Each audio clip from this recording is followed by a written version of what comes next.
Upang makontrol ang presyo ng baboy sa merkado, maitalaan na ng maximum suggested retail price ang mga karning baboy na mabibili sa mga pamilihan sa Metro Manila ayon sa Department of Agriculture. Si Vel Custodio sa detalye.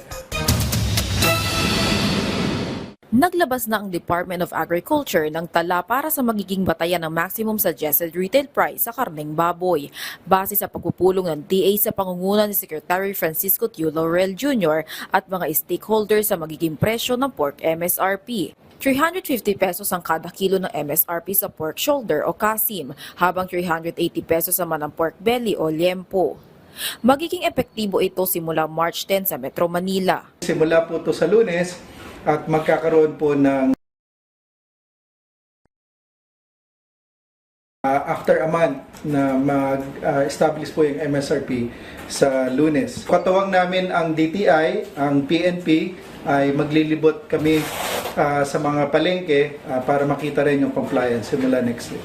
Pabor naman sa MSRP ng pork ang stakeholders para sa pagpapababa ng presyo ng baboy sa merkado. Ang assumption doon, sa ganung presyo lahat ay masaya. So mula sa farm gate hanggang sa biyahero, traders, retailers, yung 380 sa liempo at 350 sa kasim at pigi.